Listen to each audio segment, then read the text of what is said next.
देश में एक साथ चुनाव पर कोविन समिति के साथ खाका साझा करेगा विधि आयोग, हो सकते हैं कई बड़े फैसले। विधि आयोग देश में एक साथ चुनाव कराने पर अपना खाका यानी कि रोड मैप पूर्व राष्ट्रपति रामनाथ कोविंद की अध्यक्षता वाली उच्च स्तरीय समिति के साथ अगले सप्ताह साझा करेगा।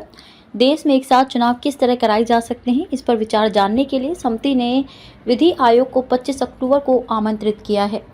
उच्च स्तरीय समिति ने हाल में अपनी पहली बैठक में राजनीतिक दलों के विचार जानने का फैसला किया था। समिति ने अब पार्टियों को देश में एक साथ चुनाव कराने के संबंध में अपने विचार से अवगत कराने के लिए पत्र लिखा है। सूत्रों ने पत्र का हवाला देते हुए कहा कि राजनीतिक दलों को भेजे गए संदेश में समिति ने परस्पर सहमत तिथि पर उनके साथ विचार विमर्श करने की बात कही है, ताकि ये चुनाव 2029 के लोकसभा चुनाव के साथ हो सके।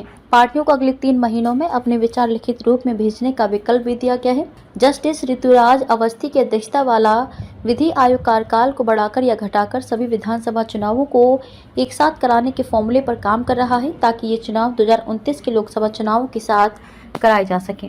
विधानसभाओं के कार्यकाल को कम करने या बढ़ाने का सुझाव। विधि आयोग लोकसभा, विधानसभाओं और स्थानीय निकायों के लिए साझा मतदाता सूची सुनिश्चित करने के संबंध में तंत्र तैयार कर रहा है, ताकि लागत और जनशक्ति के उपयोग को कम किया जा सके।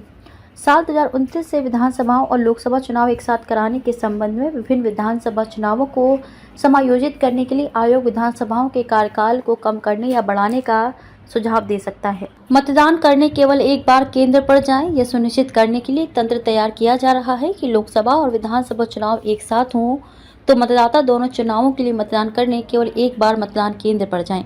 सूत्रों ने कहा कि क्योंकि विधानसभा और संसदीय चुनाव कई चरणों में होते हैं, इसलिए आयोग इसके लिए तौर तरीकों पर काम कर रहा है कि मतदाता को 2 चुनावों के लिए अपना वोट डालने को लेकर एक से अधिक बार मतदान केंद्रों पर न जाना पड़े। सूत्रों के मुताबिक आयोग का विचार है कि विधानसभा और संसदीय चुनाव एक साथ कराए जा सकते हैं।